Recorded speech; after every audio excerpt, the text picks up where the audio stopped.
y necesitamos conversar. El objetivo de este conversatorio, quiero decirles antes de orar y comenzar ya formalmente, no es agotar el tema. Difícilmente un tema como este lo agotaríamos en una hora y media. Pero queremos comenzar una dinámica que va a estar ligada a uno de los módulos que anunció el pastor Amílcar, que vamos a tener la oportunidad de inscribirnos. Este conversatorio está ligado a uno de los módulos que tiene que ver con respuestas bíblicas a las tendencias posmodernas, donde, si no me equivoco, la doctora Marta Aurelia es una, mi hermano José Luis de seguro estará ahí, es uno de los exponentes de ese módulo. Este conversatorio, este tema está ligado, está vinculado al próximo módulo de respuestas bíblicas a las tendencias posmodernas. No pretendemos agotar el tema esta mañana, pero sí dar unas respuestas, consejos prácticos, como dice la pregunta, ¿qué hacer con los hijos? Pueden ser nietos, con los hijos con orientación sexual hacia el mismo sexo. ¿Qué les parece si oramos? Amén.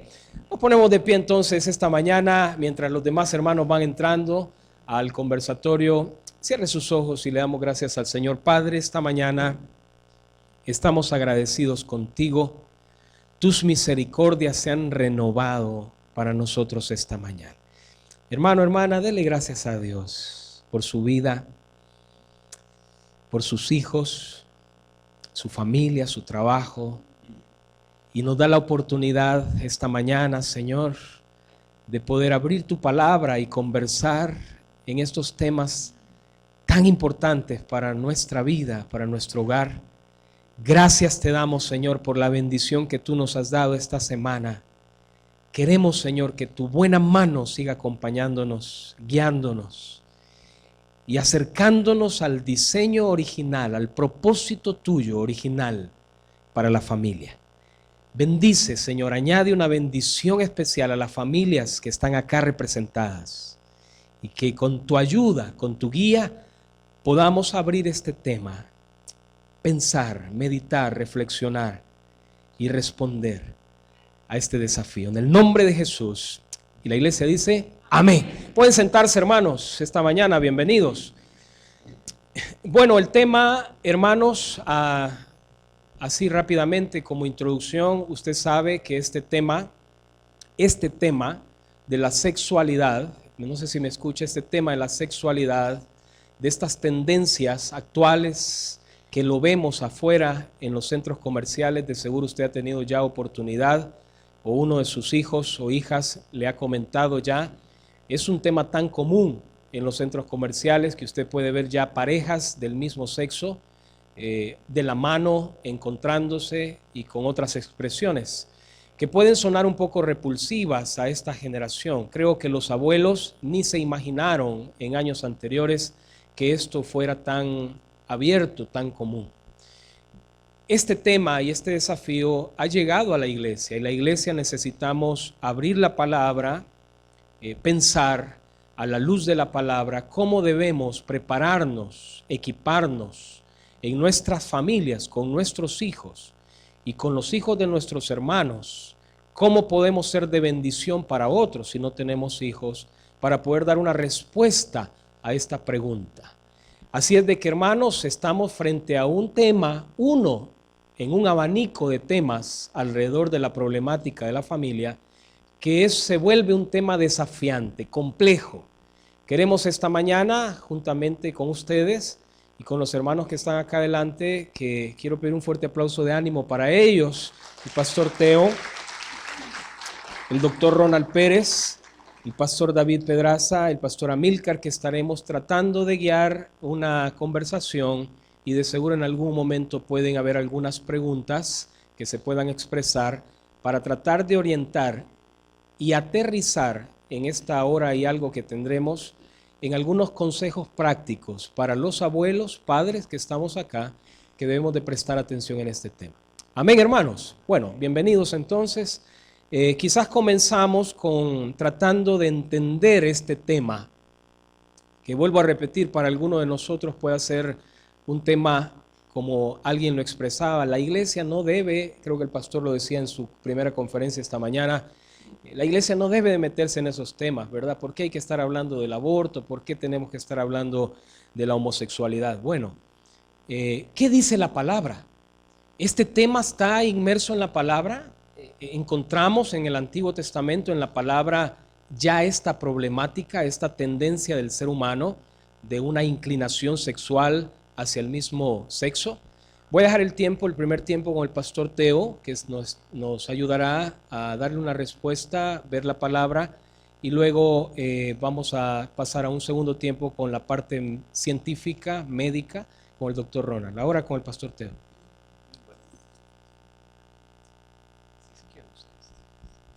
Buenos días, hermanos. Quizás en primer lugar deberíamos de saber y no ignorar que este es un problema, es una realidad, pero que por mucho tiempo se ha vuelto un tabú dentro de la iglesia. Y no hace mucho tiempo realmente es que se ha empezado a abordar esta temática dentro de la iglesia, especialmente creo que en nuestro contexto, ¿verdad? Y no fue hasta que la misma gente del mundo, algunos artistas salieron del closet y empezaron, ¿verdad? Entonces que ya esto se volvió un poco como más común. Ahora ya no es extraño. Por ejemplo, en mi cantón donde yo vivía era una cuestión novedosa oír que un hombre le gustaba a otro hombre. Eso era, uno se asustaba, ¿no? Y se podía desmayar. Pero ahora eso ya no, es muy común. Lo mismo en el área de las mujeres. Pero yo quiero partir de lo que dice la Biblia. La Biblia, y como no es un tema donde vamos a profundizar, solo quiero citar así lo que dice Génesis. El principio dice que Dios creó hombre y mujer, y no más géneros, hombre y mujer. Y es más, Dios creó al hombre, luego creó a la mujer, y Dios le presentó al hombre a la mujer, y dice que Adán llamó a la mujer varona. ¿Por qué? Porque dice que él se dio cuenta que había sido hecha de él mismo, de su costilla. Pero inmediatamente después vemos en el capítulo, eso lo dice en el capítulo 2, capítulo 3, vemos el pecado. La desobediencia delante de Dios llevó a que cayera una maldición sobre todos, sobre Adán, sobre Eva y sobre la naturaleza y sobre los animales y todo. Y el apóstol Pablo dice esto en el capítulo 8, ¿verdad? De que todo fue sujetado bajo maldición. Y todo está realmente sujetado bajo maldición. Y la misma dice, la misma naturaleza, la misma creación de Dios está, dice, con dolores de parto, ¿verdad? Esperando la adopción de los hijos de Dios. En otras palabras, la creación de Dios ya no soporta el problema del pecado y está esperando en qué momento Dios va a restaurar nuevamente la creación a su estado inicial, a sus orígenes. Pero después del pecado, que lo vemos en el capítulo 3, que está la promesa de Dios también de la restauración por medio del Mesías, ¿verdad? Que es el protoevangelio. Vemos inmediatamente en el capítulo 9 un problema, el problema de Cam. Cam es un hijo de Noé. Cuando bajan del arca, Noé dice que hace una viña, después de la viña se emborracha y en el estado de embriaguez, uno de sus hijos vio la desnudez. Algunos, decía el pastor Carlos, que algunos teólogos, y esta es mi convicción, que ver la desnudez no se limita simplemente a ver, sino que ahí hubo más que ver. Porque hubo una maldición sobre él, hasta el punto en que los hijos de Cam fueron malditos. Y estos fueron los que poblaron la tierra de Canaán. ¿Se recuerdan? Que la tierra prometida, la cual Dios envió a su pueblo ahí, por medio de Abraham y su descendencia. Y al final, en el tiempo de Josué, cuando entraron a la tierra, y aún en el tiempo de Saúl, Dios le dio instrucciones al pueblo que quitaran a esa gente de la tierra. y no lo hicieron, porque era gente pervertida, era gente dada al pecado, ¿verdad? Y aquí es donde nosotros como iglesia tenemos que empezar a darnos cuenta cuál es el problema. En el capítulo 19 de Génesis, y ustedes conocen la historia, ¿no? De cuando Dios envió a 2 ángeles para destruir la tierra de Sodoma y de Gomorra, y la razón por qué, es decir, Dios destruyó estas ciudades fue por problemas de la homosexualidad. Pero no solamente en el Antiguo Testamento, sino que en el Nuevo Testamento vamos y vemos allá en Romanos capítulo 1, versículo del 18 en adelante, dice que la ira de Dios se revela, ¿verdad?, contra la impiedad de los hombres, porque los hombres, dice, que tienen una conciencia de Dios, conocen de Dios, pero no dice que no sirven, no buscan a Dios, no creen en Dios, sino que se rebelan contra Dios. Y dice que como ellos conociendo a Dios no le adoraron como a Dios, sino que ellos se pervirtieron, dice, ¿verdad? En su mente, en su corazón, dice, entenebrecido, quiere decir lleno de oscuridad, de maldad. Entonces dice que Dios los entregó a pasiones vergonzosas. Y sabemos que esas pasiones vergonzosas incluyen la homosexualidad, el lesbianismo, el feminismo. Habla, por ejemplo, de los hombres que se echan con hombres. Está hablando de todos estos problemas que ahora, en la actualidad, nos asustan, pero que no han sido realmente nada nuevo. Esto ha sido muy viejo. Desde el inicio, ¿verdad? En el Antiguo Testamento, en Génesis. Y aquí es donde como iglesia nosotros tenemos que encontrar, es decir, una solución, ¿verdad? ¿Cómo tratar?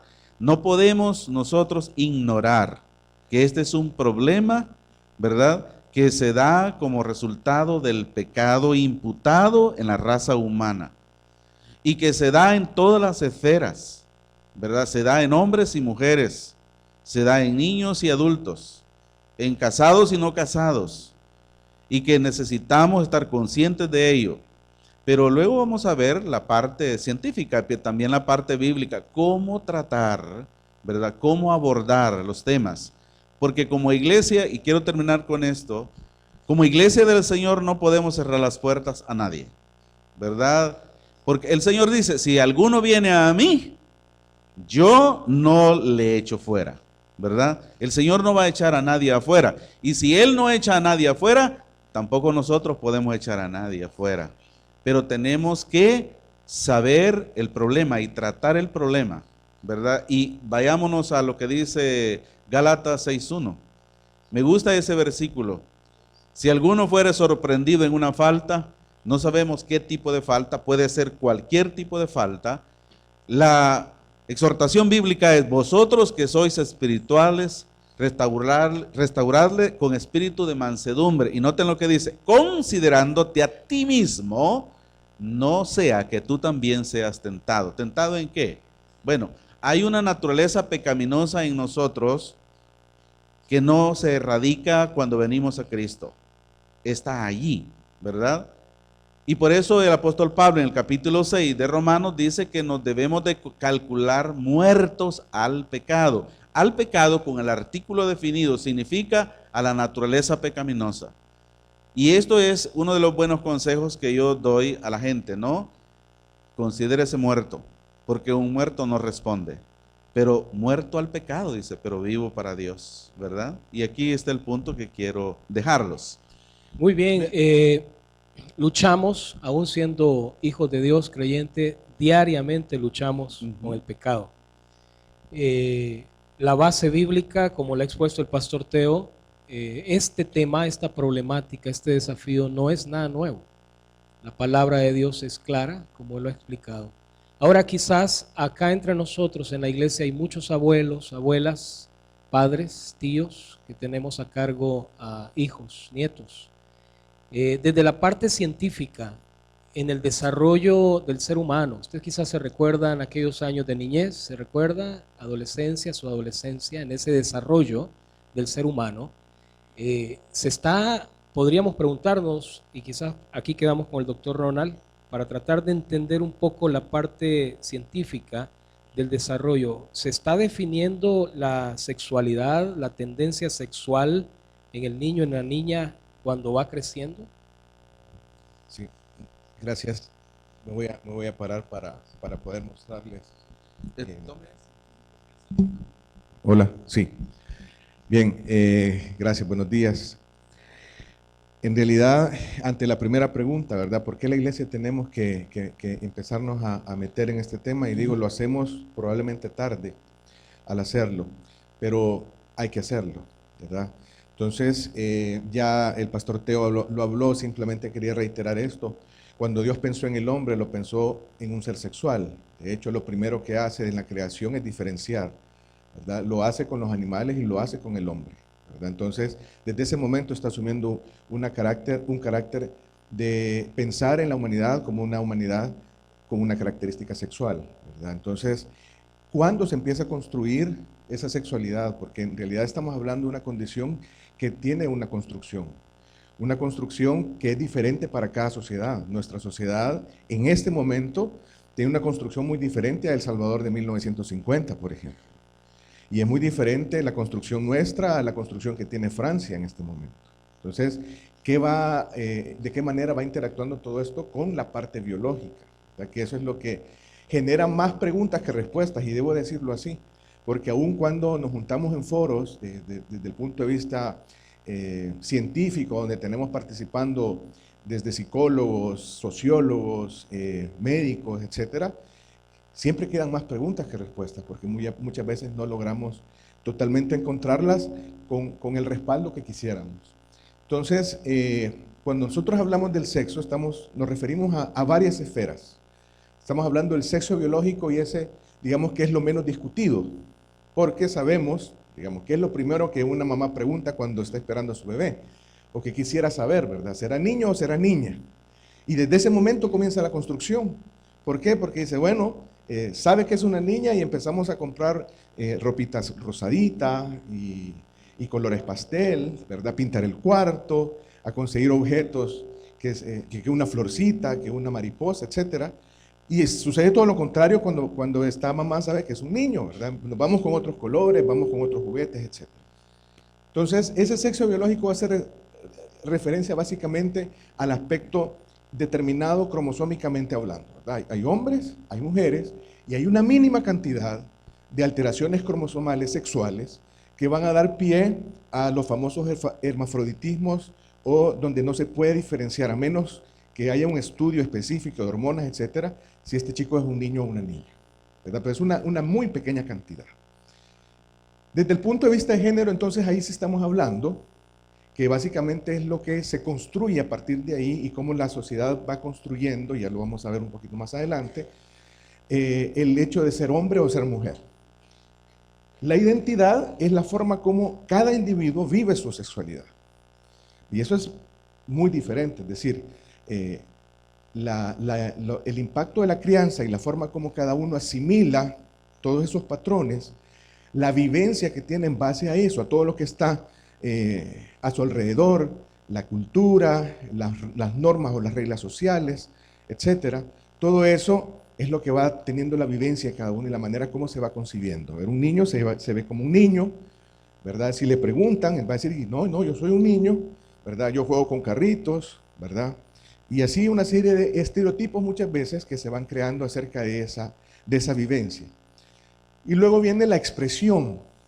La expresión de género es la manera como este chico o esta chica lo va a expresar, ¿verdad? Entonces, les pongo un ejemplo bien sencillo, por ejemplo. De repente este chico tiene una expresión que a algunos parecerá muy poco masculina, ¿verdad? Que podría ser una expresión más femenina.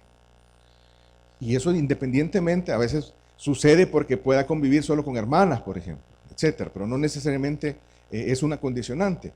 Pero es la manera como él lo expresa, y no tiene absolutamente nada que ver con el gusto sexual o la inclinación sexual que tenga. Es simplemente la manera como lo está expresando. Hay unos que tienden a ser más viriles, otros son menos, pero eso no le quita su condición. Es nada más una forma de expresión.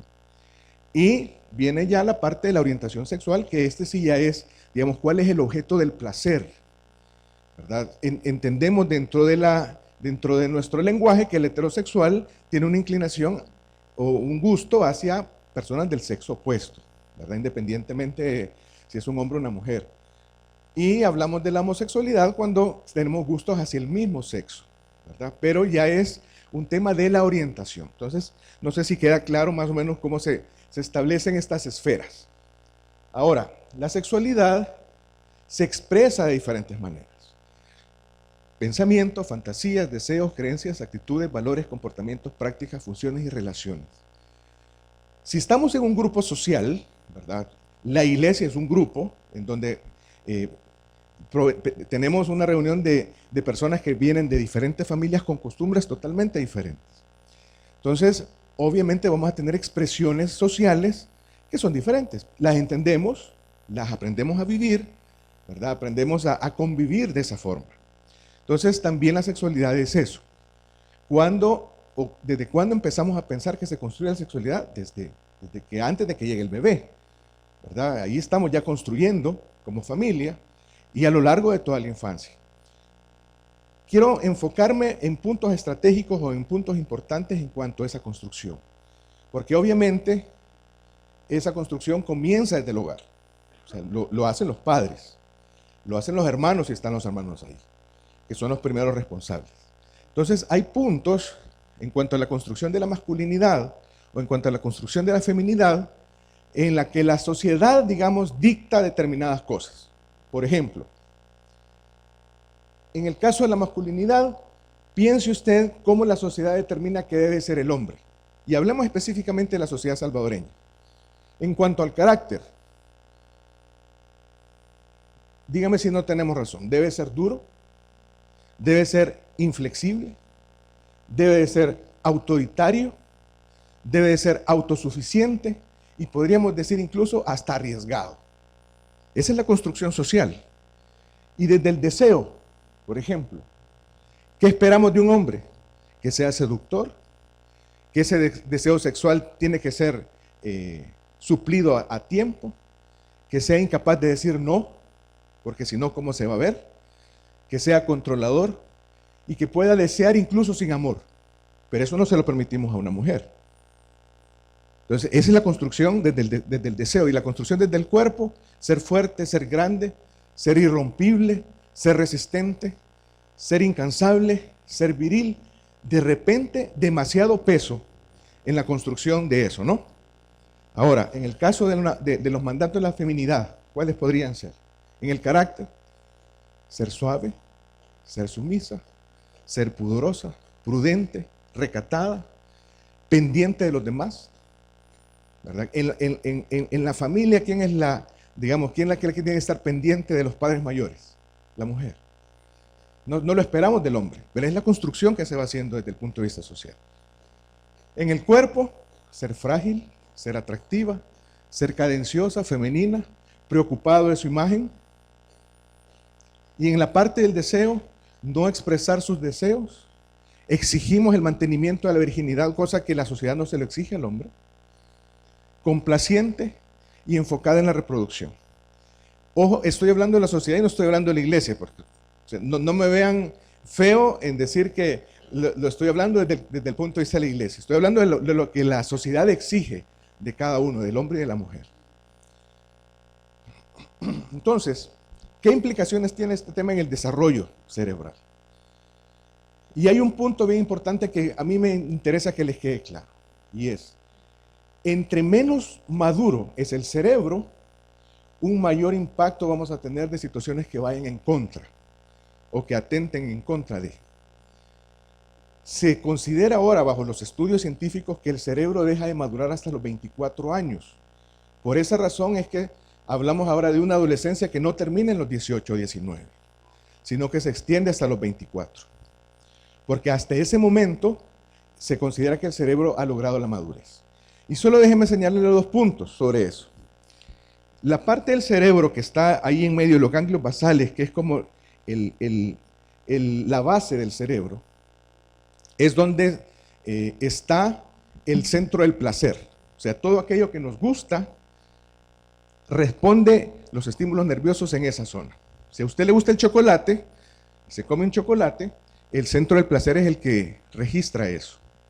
Y eso sucede con todo, con el consumo, con el alcohol, con las drogas, con el sexo, ¿verdad? Toda la parte del placer que se genera está ahí. Ahora, la parte que controla esos impulsos, porque obviamente esto genera una respuesta y debe tener un control, pero esa parte del control está en la zona frontal, mejor dicho, en la zona prefrontal, que está acá, y esa alcanza la madurez hasta los 24 años, 23, 24 años. Entonces, una zona de placer que a los 13 o 14 años ya está totalmente madura, y una zona de control que va a estar madura hasta casi 10 años después. Entonces, ¿quién es el control de este chico? ¿O quién es el freno de este chico? Sus padres, sus pares. Por eso nos interesa a los padres que tengan amistades que sean apoyo, porque esos pares van a incidir mucho.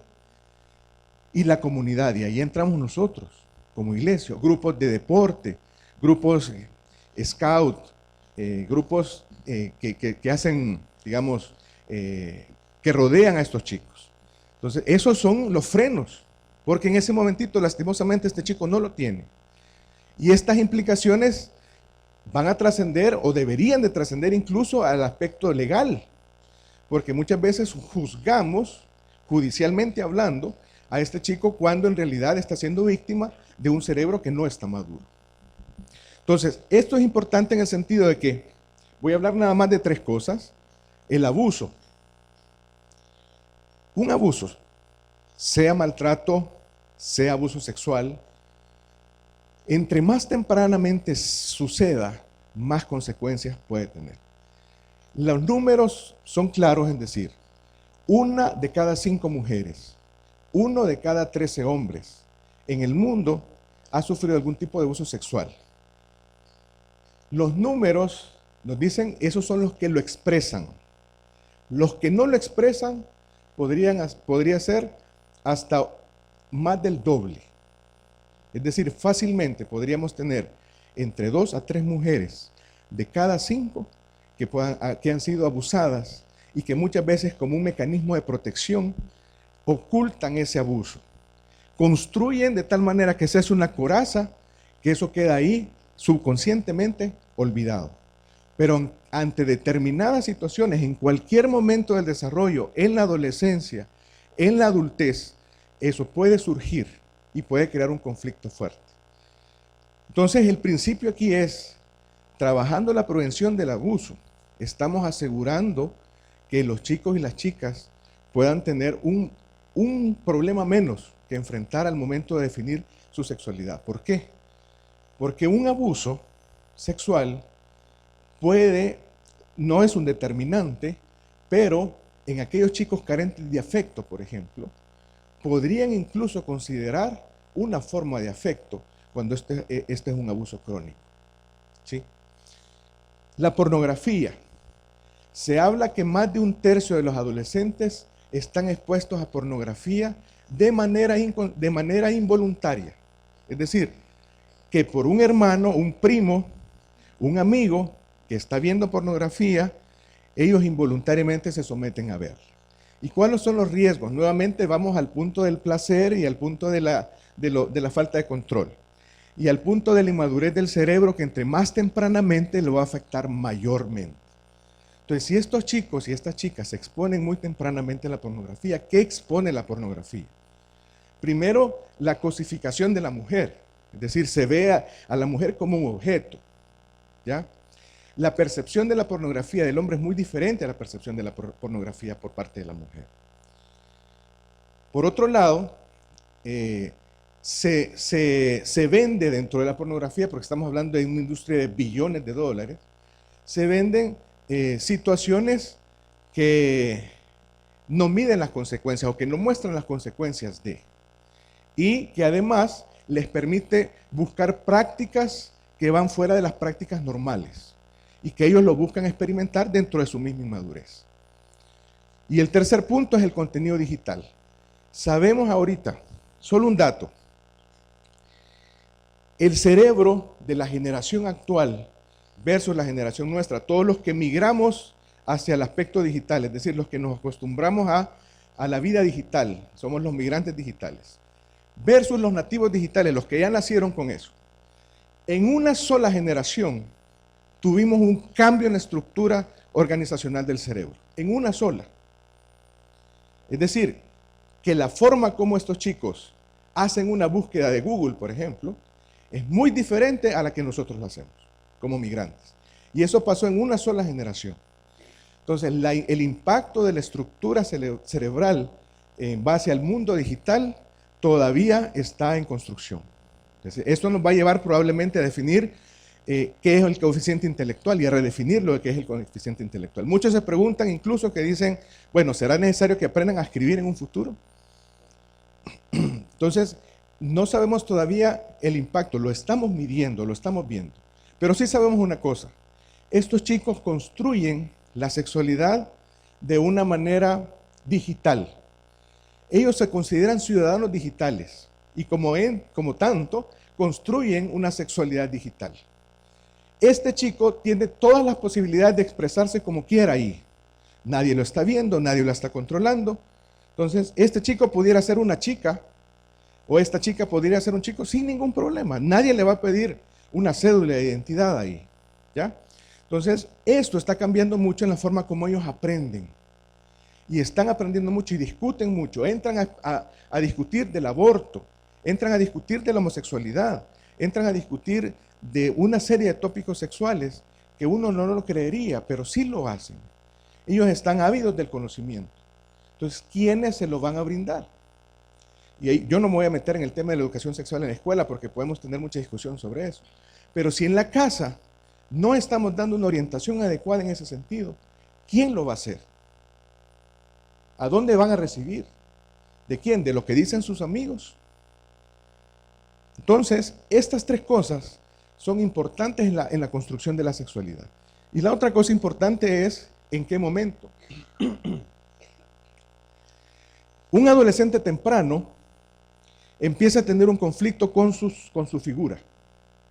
¿Por qué? Porque en ese momento él está muy preocupado acerca de cómo se ve en el espejo. Pero es el momento en que peor se va a ver. Porque es el momento en que empieza a crecer y lo hace de una manera disfórmica. Es decir, las extremidades crecen primero, las extremidades superiores e inferiores. Él se ve amorfo, empieza el acné, empieza a crecer el vello. Entonces, cuando necesitamos que él se vea bien, es cuando peor se ve en esa adolescencia temprana. Y así, cada etapa va teniendo una característica. En esta primera etapa, ellos están más abiertos a tener relaciones con su mismo sexo. Es decir, los chicos buscan más a los chicos, las chicas más a las chicas. Pero en la adolescencia media cambia y ellos empiezan a tener más inclinación a buscar a los otros chicos y a las otras chicas. Y aquí es importante que les mencione esto, solo me tardo 3 minutos más. De repente en esta adolescencia media, que aparezca un deseo o una atracción hacia el sexo, hacia su mismo sexo, es algo que se considera normal. El punto es que estos chicos no se lo van a decir a alguien o no siempre van a tener a quien preguntarle eso. Incluso algunos han tenido, en base a esa atracción, han tenido experiencias homosexuales, sin ser homosexuales. O sea, no estoy hablando que en su construcción han tenido una construcción homosexual. Son chicos que se han sentido siempre atraídos hacia otra chica, por ejemplo. Pero puede aparecer en ese momento y como padres o como tutores deberíamos de saber esto para poder tranquilizarlos y decirles, mira, esto puede suceder y esto no significa que tú seas homosexual. ¿Por qué es importante? Porque de repente si este chico dice, experimente esa atracción y no sabe qué hacer y ese conflicto no se resuelve, eso sí podría traerle consecuencias a posteriori. Ahora, yo compartí esta semana en mis redes un mensaje que me pareció interesante y decía lo siguiente: si tu hijo no es capaz de decirte que se sacó una mala nota en el examen, ¿cómo va a ser capaz de expresarte que tiene una necesidad, que ha sido abusado, por ejemplo, o que tiene una necesidad de tipo sexual? ¿Cómo? Entonces, si nosotros no tenemos una apertura como padres en este momento Ya. En este momento que cualquier papá me dice, a veces tengo ganas de agarrarlo del pelo, ¿verdad? Por lo que hace o por lo que dice. Pero en este momento es cuando necesita más nuestro acercamiento, necesita más nuestra apertura en poder escucharlo, en poder responder ante algo, en darle un abrazo aunque no se lo merezca.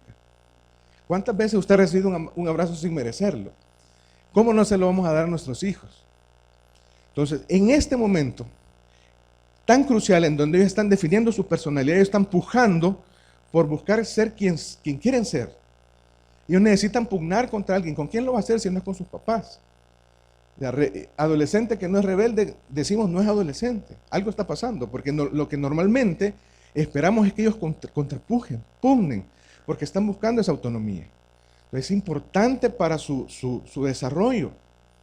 Entonces, es ese momento justamente cuando llega finalmente a ser la adolescencia tardía, en que pareciera que todas las aguas altas van bajando.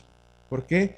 Porque ya su madurez se lo permite, vuelven otra vez a acercarse a sus padres, a la casa, ya tienen mejor definido cuál es su deseo en el futuro, ¿verdad? Ya construyeron un proyecto muchas veces ahí acerca de lo que van a hacer, hasta con cómo se van a casar, cuándo se van a casar, con quién se van a casar. Ya ahí puede estar, digamos, bastante definido. Pero si ustedes se dan cuenta, son 3 etapas muy diferentes y en todas esas etapas necesita un acompañamiento. Cierro nada más con esto. ¿Cuáles son los factores protectores entonces para este chico? Su familia. Y dentro de la familia, la comunicación es la principal arma que podemos tener. El hablar con ellos, el saber que podemos comunicarnos y podemos hablar de cualquier cosa. De cualquier cosa. Sus pares y la comunidad. Y dentro de la comunidad entramos nosotros como iglesia. Para muchos chicos que están acá, por ejemplo, en Oanza, en jóvenes, este es el único espacio que tienen fuera de su casa. Quiero dejar unos mensajes finales, como para cerrar esto ya después de la discusión. No voy a pasar la diapositiva última ahorita, pero es nada más como para poder cerrar. Este es como mi participación en la parte biológica.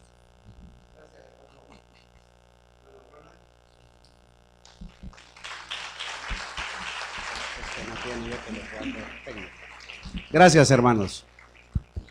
Al escuchar a los primeros 2 expositores, hermanos, indudablemente mi corazón está acelerado. Yo estoy, no sé, me quedo sin palabras, puesto que, como bien decía, una problemática que en mi juventud ni se mencionaba, ni nos imaginábamos. De repente, pues esto es como una bomba que estalla.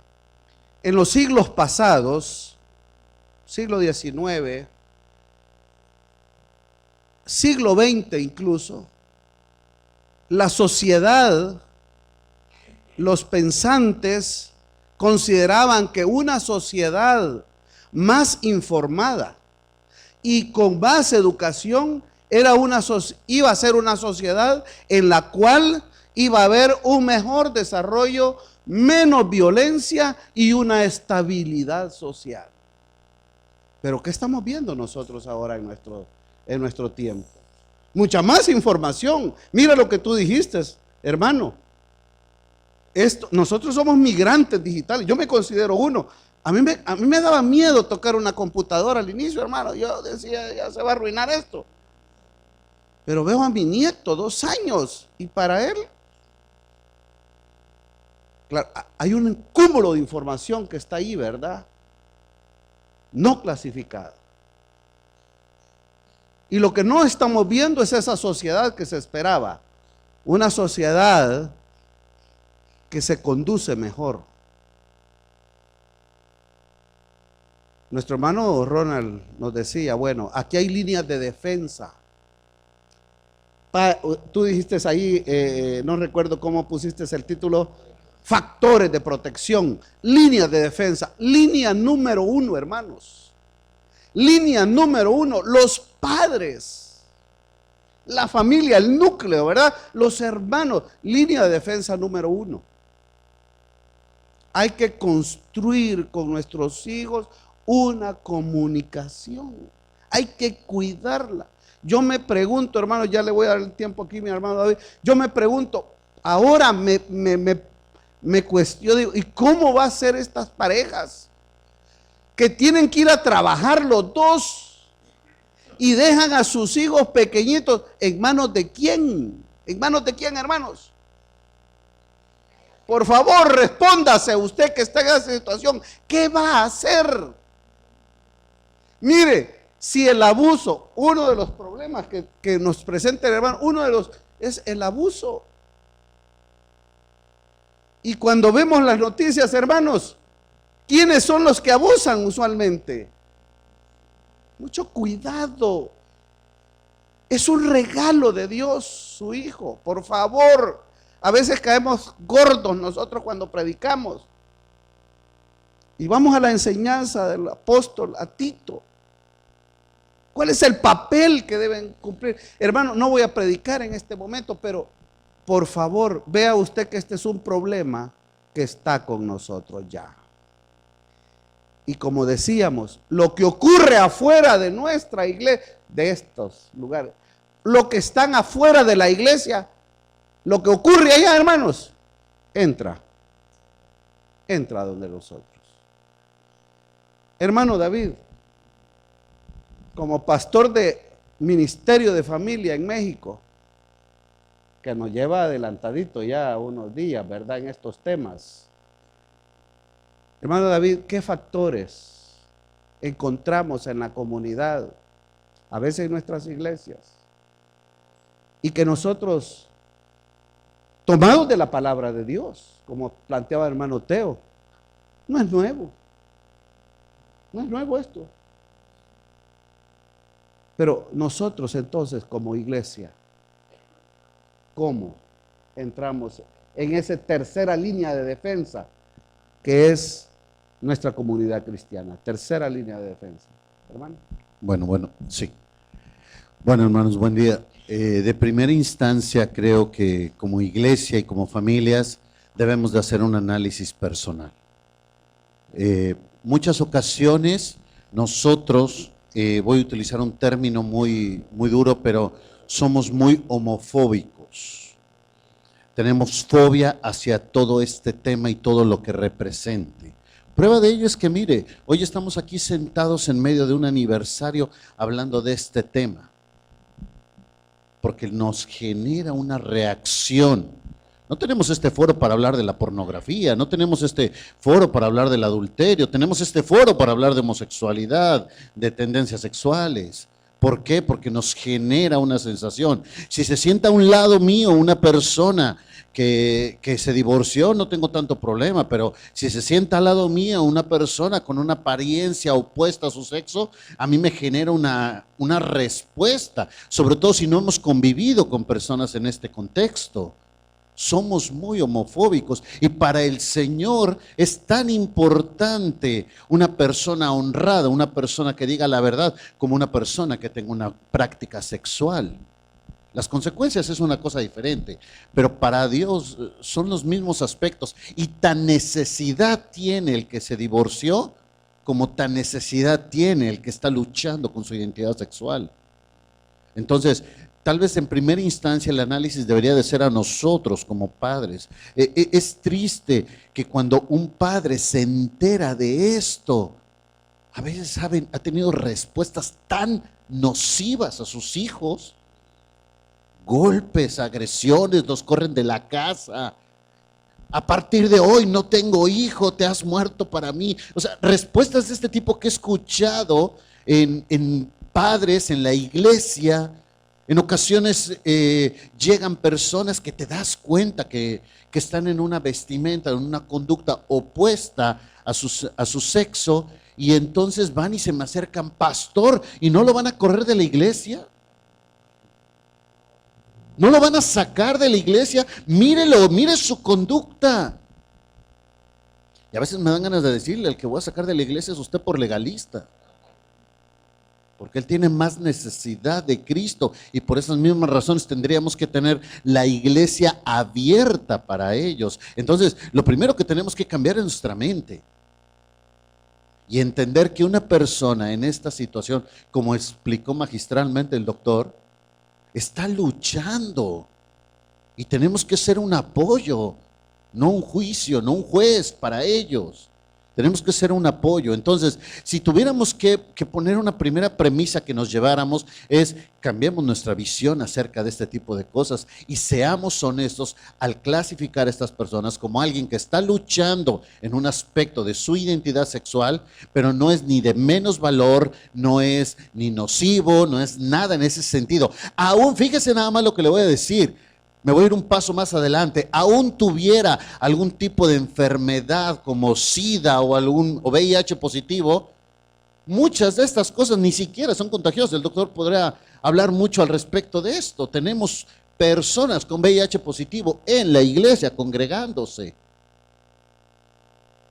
Por supuesto, no lo paso al frente al púlpito y les digo, hermanos, miren, cuidado cuando los saluden. O sea, hermanos.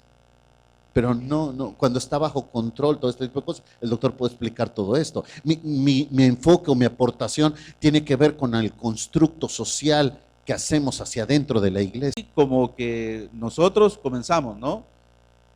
Yo recuerdo bien, y no quiero alargar esto, pero en la iglesia donde yo crecí, ¿verdad?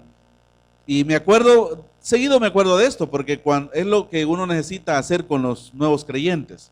Uno no sabe, digamos, porque no le preguntan, mire, ¿y usted qué era antes, verdad? Bueno, mire, yo era borracho, yo era mujeriego, yo era ladrón, es más, yo fui político y todo esto. No lo dicen. Pero la iglesia está conformada de todos ellos. Políticos, economistas, ladrones, de todos. Bueno, la iglesia de Corinto es un buen ejemplo. Esto erais. Erais algunos. Pero ya, ¿verdad? ¿Cuándo? Cuando vinieron al Señor y nacieron de nuevo.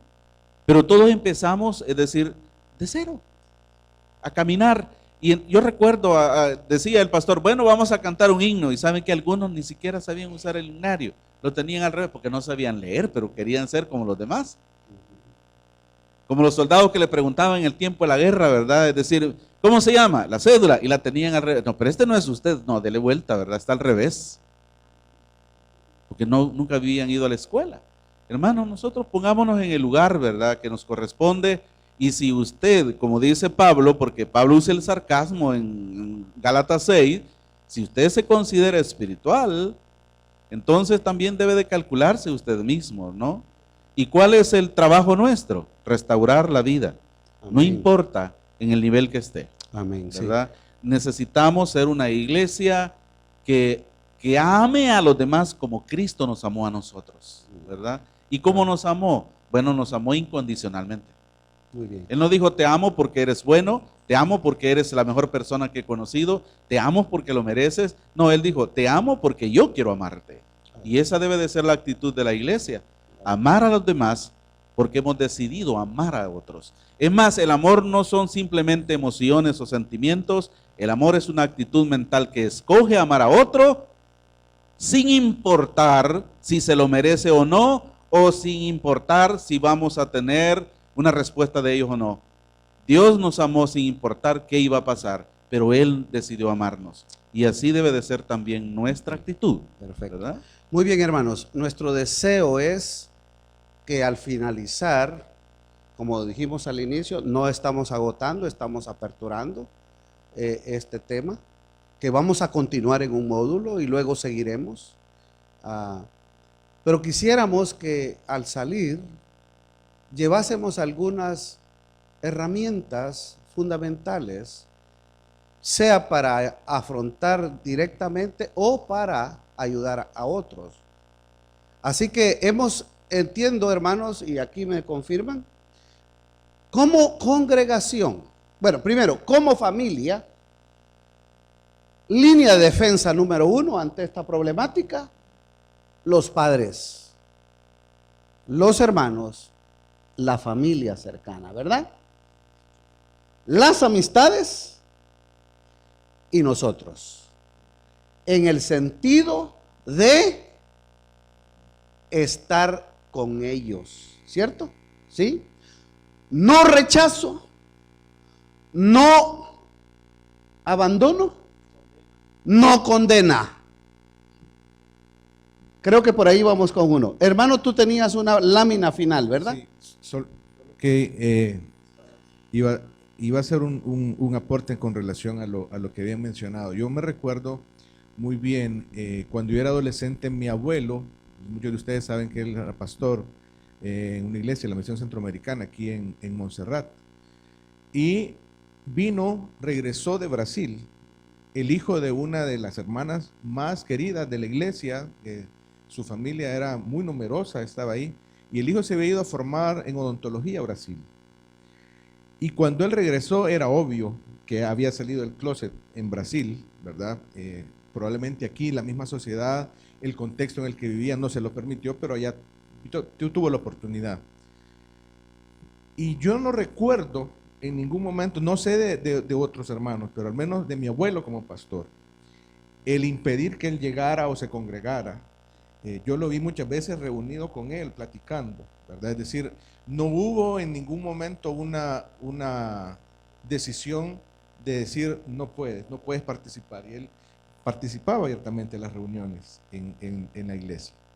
Y la otra cosa es, yo he tenido la oportunidad de participar en foros en donde se habla acerca del prejuicio hacia la homosexualidad, la bisexualidad, la transexualidad.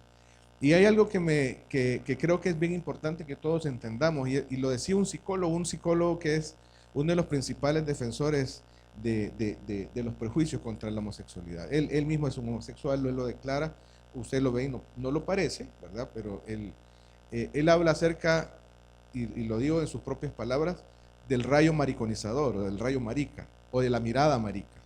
Dice, nadie, por estar con alguien que es homosexual, y el que lo vea no le va a cambiar la mirada solo porque lo vio. ¿Ya? Es decir, no, hay mucho más que solamente una interacción, un saludo, etc. Hay mucho más sobre eso. Y entonces la otra reflexión que quería hacer acá era, muchos padres le echan la culpa a la pareja que llega y dice, él lo convirtió, él lo hizo, etc. Pero entonces hago esta pregunta. En el caso de los embarazos adolescentes que ahora los enfrentamos tanto, la adolescente que se embaraza, muchas veces lo hace conscientemente buscando un escape. Y dice, este hombre vino y le embarazó. Pero ¿de quién es la responsabilidad si en casa nunca recibió afecto, nunca recibió cariño, nunca recibió amor, si recibió maltratos, si tenía una figura ausente del padre y si tenía una madre que probablemente no hacía una mayor intervención? ¿De quién es la culpa? Del que llegó y le dijo bonitas palabras y le dio afecto y le dio cariño y le dio amor, y esta chica cedió muchas veces voluntariamente porque en su mente era una forma de salir de casa. ¿Vamos a echarle la culpa al otro o vamos a buscar la responsabilidad al interior de la casa? Muy bien. Hermano David, una intervención más. Bueno, yo me quedaría con los aspectos de no cerrar los ojos a la realidad. Iniciamos esta serie de conferencias hablando tienes que abrir los ojos a tu realidad, tienes que ver lo que está sucediendo. Si tú consideras o ves o percibes algún tipo de condiciones de este tipo, no te cierres a la realidad. Habla, siéntate con tu hijo, siéntate con tu sobrino, siéntate con tu nieto, siéntate con la persona. Si tú eres un líder de jóvenes, si tú eres un líder en la iglesia y tú tienes a alguien en tu ministerio que está participando en esto, acércate a la persona, platica con la persona, interactúa con la persona, dale un elemento de confianza donde la persona puede expresar libremente lo que está viviendo, porque a veces lo que necesitan esas personas es alguien que realmente les escuche, no quien les condene. Creo que nuestro papel en ese sentido tendría que ir en primer sentido en esa línea, ¿no? Identifícate corazón a corazón con la persona para que puedas a través de eso poder establecer un parámetro de interacción. Puedes incluso no estar de acuerdo con lo que te diga, pero eso no tiene que cambiar tu identidad que tienes con ellos. A veces nosotros cometemos el error de establecer las relaciones basado en que la otra persona cubra mi expectativa. Yo estoy bien con mi pareja si mi pareja cubre mi expectativa. Yo estoy bien con mis hijos si mis hijos cubren mi expectativa. Y este es uno de los errores más tremendos que hacemos. Yo tendría que estar bien con las personas aunque ellos no cubran mi expectativa. Porque la expectativa es una de las expresiones más egoístas que existen. Es lo que yo quiero que tú hagas. Y aunque sea correcto, ese es tu deseo y no lo puedes imponer en otra persona. Acepta a la persona aunque no estés de acuerdo en lo que hace. Muchas gracias, hermanos. Esta es una temática, hermanos, que no es igual para todos. No todos podemos asimilar, ver o tratar con este tema. No todos caminamos en el mismo ritmo, aún en la casa. Tenemos algunos mensajes finales ahí, hermanos, que pueden ayudarnos a caminar, empezar a caminar sobre esta temática, ¿verdad? Y usted puede, si gusta, tener copia de estos 4 pensamientos, con mucho gusto, se los podemos compartir vía WhatsApp o los podemos publicar en Facebook y usted las puede tener. Pero hermano, la información por sí sola no hace nada. Aquí, hermanos, necesitamos tomar decisiones y dar pasos, empezando en la familia, ¿sí? La información que hemos recibido, yo no sabía cuando mis hijos eran adolescentes lo que hoy el hermano Ronald expresó. Yo quería a golpe, ¿verdad?, corregir las cosas. Bueno, el Señor en su misericordia pues nos ayudó, ¿verdad? Pero hoy hay más información, entonces podemos disfrutar en el buen sentido y usar estas herramientas. Hermanos, preguntemos, acerquemos, pidamos consejo a las personas que conocen, pero tomemos decisiones, somos responsables. Cada padre es responsable ante Dios de la vida de sus hijos en cuanto a la orientación. Llegará el día, es lo que yo considero, así lo he vivido, llegará el día que ellos salen de casa y ellos son responsables. Y aún así tengo la tendencia de meterme, hermanos, cuando veo que algo no me va bien. Y bueno, pero el Señor me ayude, ¿verdad? Es mi problema. Hermanos, por favor, tomemos conciencia, tomemos decisiones. Y de veras, como decía nuestro hermano Pastor Teo, que el nuevo nacimiento en Cristo sea una vivencia real en nuestras vidas. Y yo agregaría tomar conciencia, como decía el pastor Amílcar, los principios que están acá adelante, la pregunta que está en la lámina allá, quizás algunos abuelos, abuelas, padres que están acá. La pregunta quizás está construida que ya no es preventivo. Aquí es, la pregunta que está allí es si la situación ya está pasando, ¿verdad? ¿Qué hacemos? Y han habido algunos consejos que se han dado, pedir ayuda ya más profesional. Agradecemos a las familias que han buscado consejería pastoral, no solo en este tema, sino que en otros temas. Esa es una vía de cómo buscar ayuda, la consejería pastoral, la consejería profesional. Pero han sido claros los consejos que tienen que ver con la prevención, la comunicación que ha dicho el doctor Ronald, el hermano Amílcar, abrir la comunicación con nuestros hijos. Yo añadiría esto, hermanos, e iglesia, hagamos uso de los programas ministeriales de la iglesia.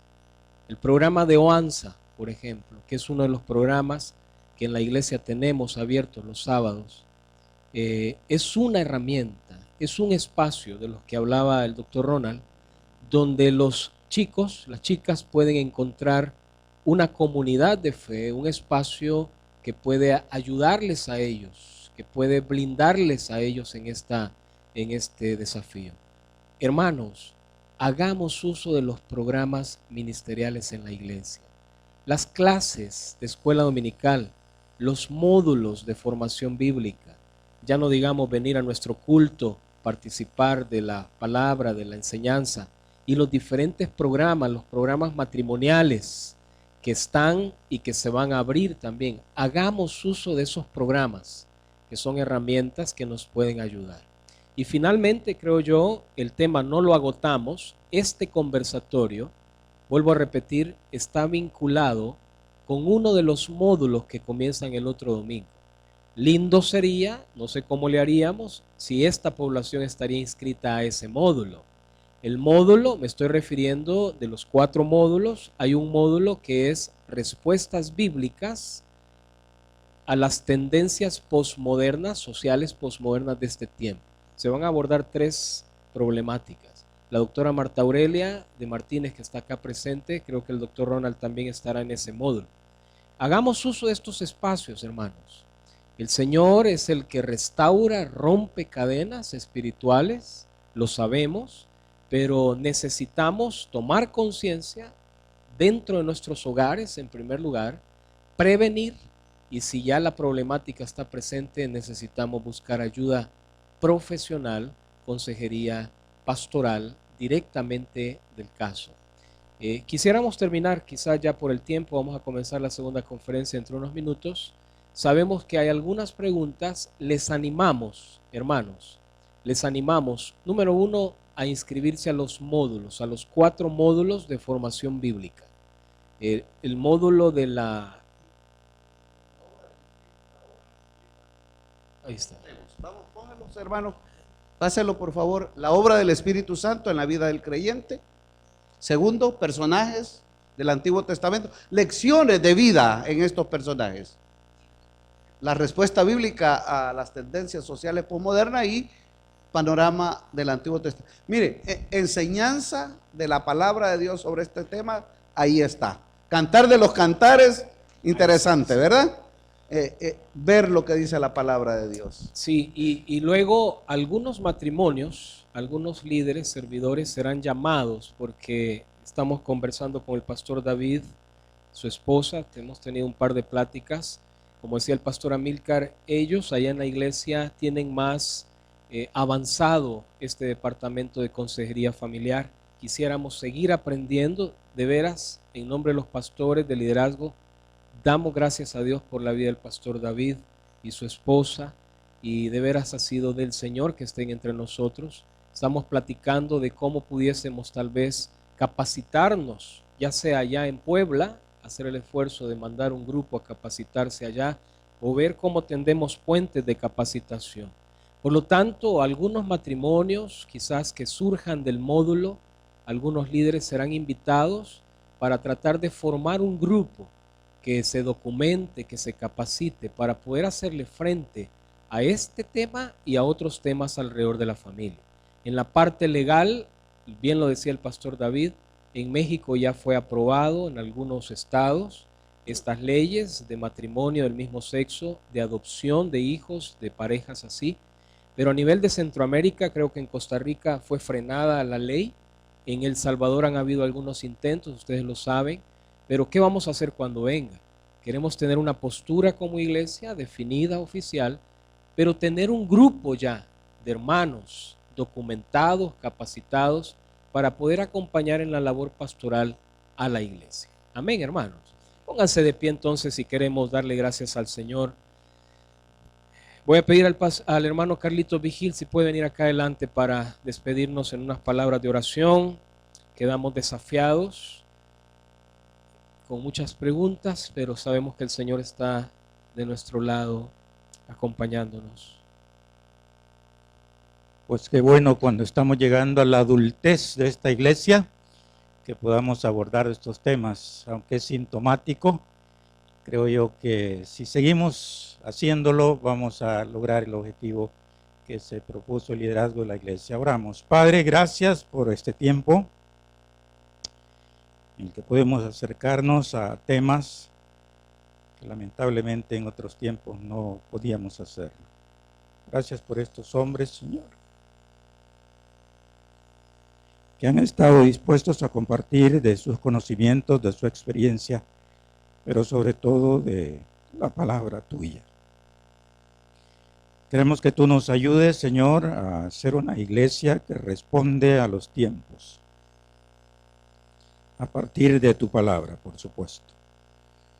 Y queremos, Señor, que tú animes a la congregación a acercarse a la temática y que podamos encontrar en ella la respuesta que tu iglesia necesita, especialmente nuestros niños y nuestros jóvenes.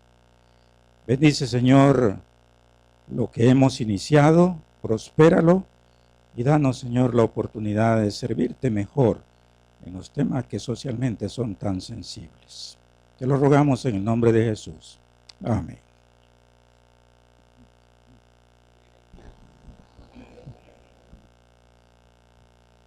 Muy bien, hermanos. Los esperamos unos minutos, quienes han venido al segundo culto. En unos minutos vamos a iniciar. Quienes se retiran, les vamos a rogar que por favor abran los espacios del parqueo. Así que en unos minutos iniciamos nuestro segundo culto de la mañana.